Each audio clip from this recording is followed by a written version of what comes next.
Hey guys. Okay, so today we're going to be talking about arc lengths and sectors. So we're kind of picking up right where we left off in our packet. You'll notice on Google Classroom that I did post an updated schedule, essentially starting with today, update you on everything that's going to be going on, has all of the directions that you're going to need for the next 2 weeks. Of course, obviously, I'm always available via email, but take a look at that schedule, follow along with that, and hopefully this will go smoothly. So, we talked briefly about a sector when we first began circles. We said that a sector is a figure enclosed by two radii of a circle and the arc between them. So we had said that the sector was kind of this area encompassed between your two radii and your arc. So today we're actually going to be finding the length of an arc and then the area of the sector. And in order to do so, we can set up proportions and solve those proportions. One thing that is very important that I want to point out, when they say find the length of an arc, that is not the same thing as the degree measure of the arc.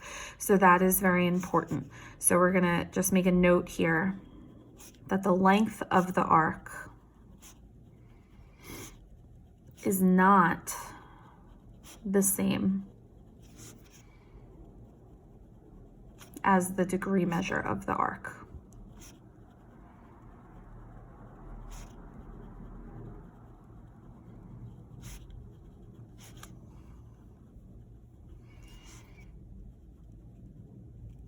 Okay, so that is just one thing that is important to note. Okay, the length of the arc is not the same as the degree measure of the arc. Okay.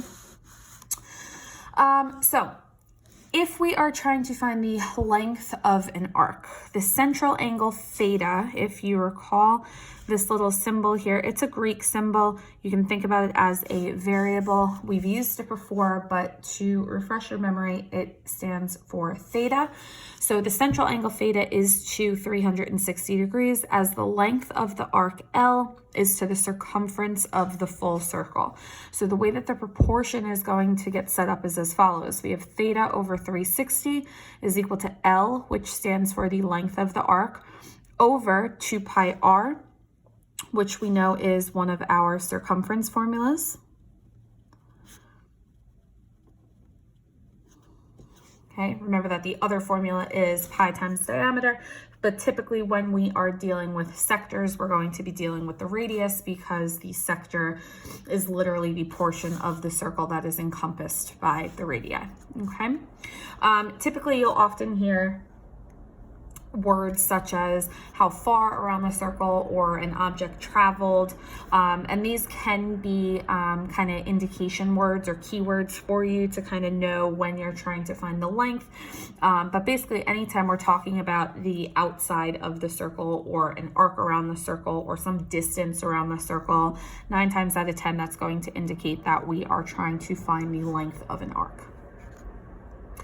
If we are trying to find the area of the sector, we have the central angle is, again, represented by theta. So the central angle theta is to 360 degrees, as the area of the sector S is to the area of the full circle, okay? So a capital S is what is used to indicate area.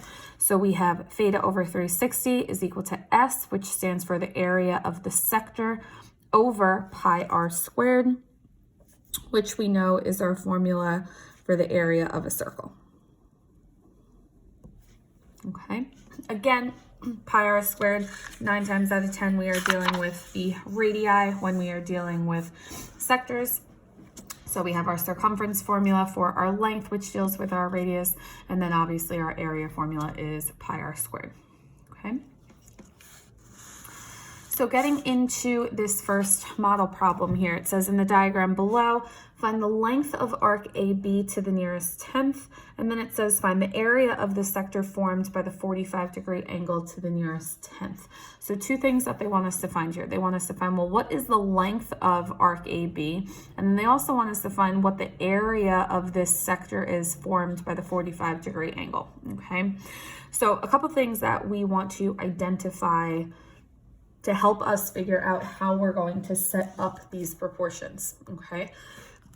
First of all, we have two different scenarios that we're going to be dealing with here. We're going to be dealing with one, how do we find the length, and two, how do we find the area?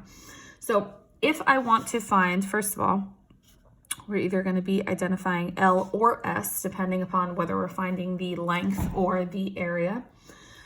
So if I am trying to find the length, okay, or the length of the sector, well, based off of the information I have, I can't do that. I don't know what that is. That is the thing that I am looking for, okay? My theta in this particular case, okay, is 45 degrees. Remember, a theta is always equal to the central angle of the circle. And then our circumference, or our 2 pi r, is going to be equal to 2 pi times our radius, which is 12, which in this case is going to give us 24 pi. Okay, once I have all this information, I have enough information to be able to set up my proportion and solve, which is actually, you'll see what we'll do in part 2. Okay, but let's say we were looking for the area. Well, I don't know what the area is, and I can't find it just with the information that I have. What I do know, again, is that theta is 45 degrees. And now, if I'm finding the area of the circle, my pi r squared is going to be pi times 12 squared, which is going to be 144 pi. Okay, so once I'm able to identify these pieces of information, I can actually now use my two formulas to set up my proportions to solve for what the length and what the area would be. So if I'm setting up the proportion to find my length, the proportion works as follows. We have theta over 360, which in this case is going to be 45 over 360 is equal to the arc length L, which is what we're trying to solve for, over our circumference, which we found is 24 pi. And this is how we would set up our first proportion. If I were trying to set up the proportion to solve for my area, I have theta over 360, or again, 45 over 360, now is equal to S, which stands for my sector area, over the area of my circle, which is 144 pi. Okay, so this is how both of my proportions would get set up. When I have two proportions that are set equal to each other, I can cross multiply. So now on the left hand side, I'm going to have 360 L is equal to 45 times 24, which is going to give us 1080 pi. Okay, and then I'm trying to solve for L. So I'm going to divide by 360 on both sides.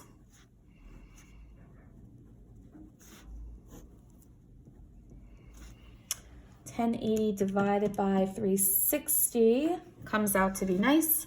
Okay, this comes out to be 3 pi.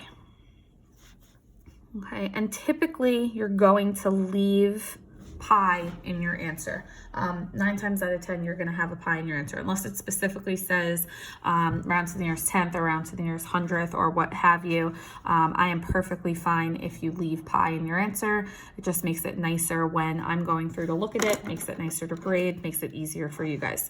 But unless it specifically says to the nearest 10th, which actually When we go back and we look here, it does say to the nearest tenth, so always make sure you are checking to see what units they want your answer in. So that's no big deal. If we actually just calculate 3 pi, we get that this is about 9.4. Okay, so actually do pay attention to how they want it. So we want to the nearest tenth in this case. So 3 pi is equal to about 9.4 when you round to the nearest tenth. Now if I'm solving for the area, same thing, I'm going to cross multiply. So I would have 360s now is equal to 144 times 45 is going to give us 6480 pi. Again, we're going to divide by 360 on both sides.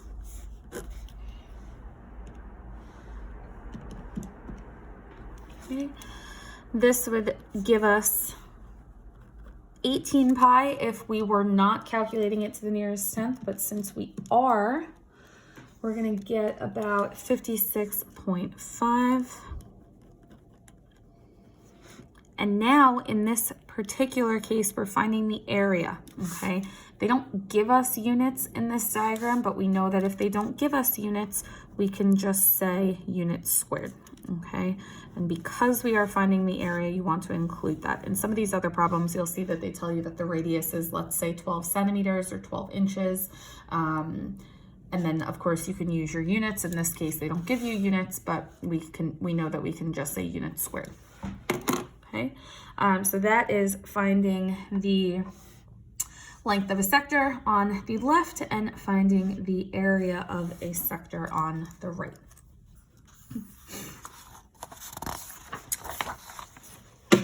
Moving on, if we look at something like number 1, find the length of arc AB.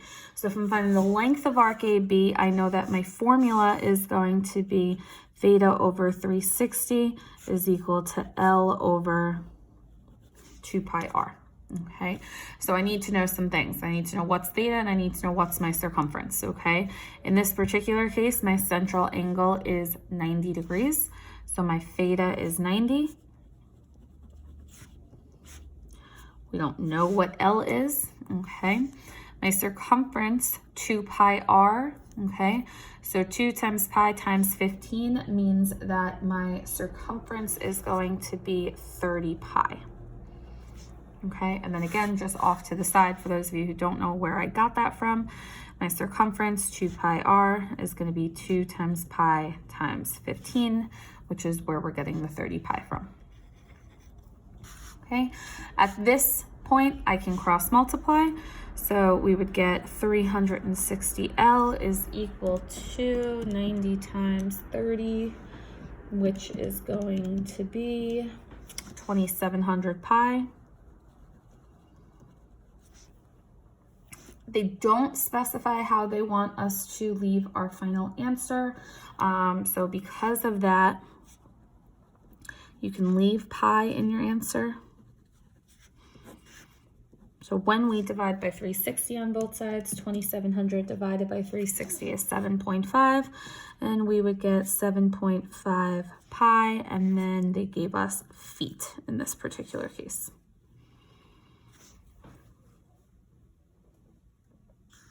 Okay.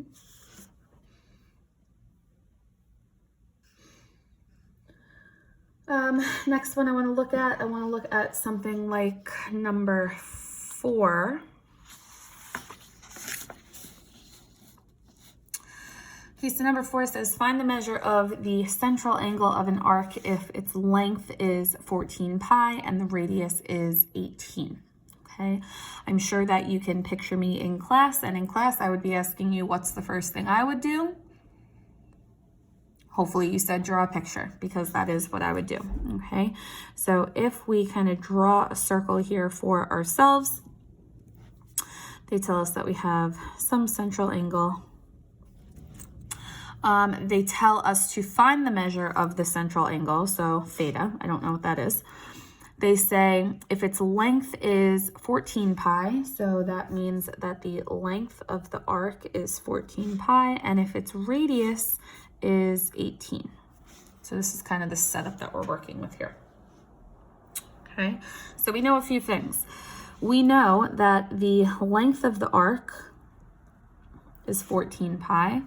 We know that our circumference, our 2 pi r, would be 2 times pi times 18, or in other words, 36 pi. And then theta is actually what we're looking for now. Okay, so the setup is going to be a little different. We're just substituting different information in. So now we would have theta over 360 is equal to our arc length, which we know is 14 pi, over our circumference, which is 36 pi. Once we've substituted all of our information, we're still going to cross multiply. That's not going to change. So we are going to have 36 pi times theta is equal to 360 times 14 is going to give us 50/40 pi. Okay, and remember now we're solving for theta. So if I'm solving for theta, that means I want to divide by everything that is not theta, which in this case is 36 pi. So I'm going to divide by 36 pi on both sides. Obviously, it's going to cancel out on the left-hand side. And what's going to happen on the right-hand side is my pi's are going to cancel themselves out. So we're just dividing 50/40 by 36, which is going to leave us with theta being equal to 140 degrees.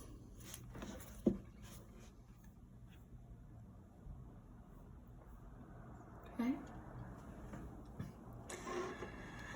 Next one I want to look at, we're not going to do number 3 together, but just quick. If we look here, they give us diameter AC is 34 centimeters long. First thing I want you to think about is, what do I know about the radius in relationship to the diameter? If the diameter is 34 centimeters, what would that mean about the radius? Next thing they say is find the length of arc BC to the nearest centimeter. So that means they're looking for the length of this arc here, BC. And if they're looking for the length of that arc here, BC, that means I need to know this angle here, okay? I'm concerned with the central angle that opens up to the arc that we're talking about, okay?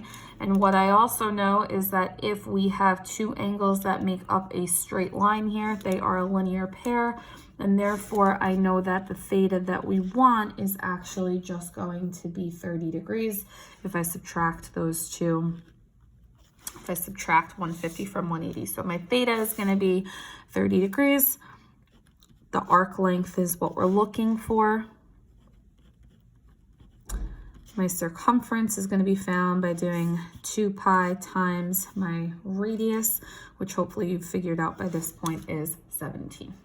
Okay, and then from there you can just substitute into your formula and solve.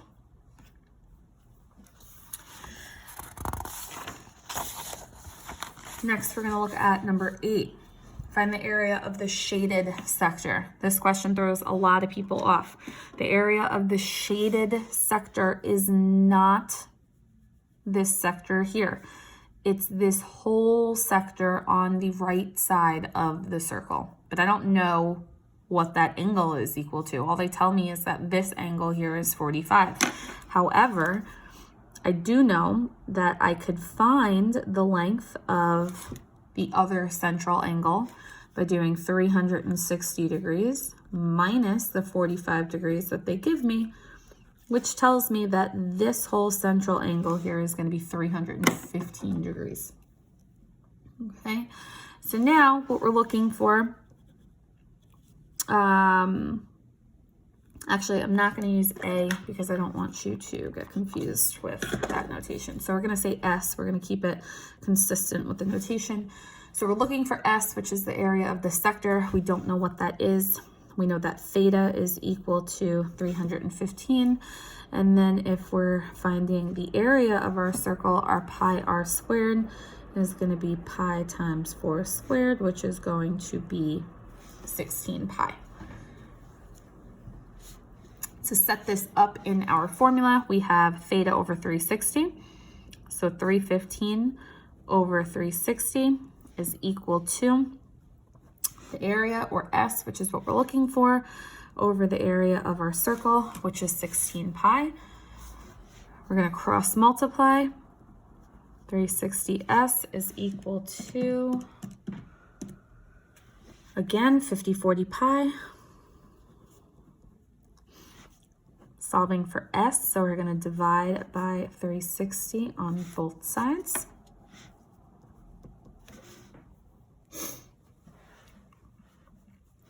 And again, they don't say to the nearest tenth or anything like that. So we can just divide 50/40 by 360 and get 14 pi. But because we are finding the area, I'm going to make sure I include centimeters squared.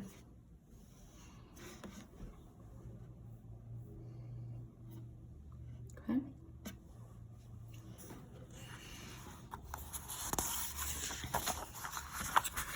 Okay, on this next page, first thing you're going to do, you're going to cross out number 10. So you're not going to do number 10. If we look at number 9, I'm not going to do number 9 with you, but I want to give you a hint.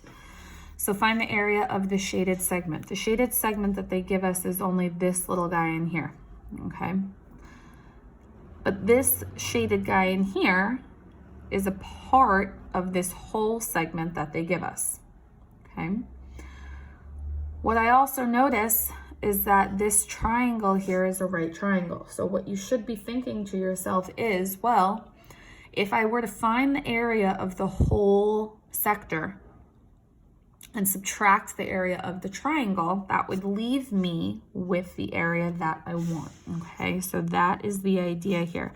We're gonna find the area of the sector and subtract the area of the triangle, okay? And that's how we're gonna find what the area of that little shaded section is, okay? Okay, so for your classwork today, you are going to finish the lesson. So any question that we did not do, so that would be number 2, number 3, 5, 6, 7,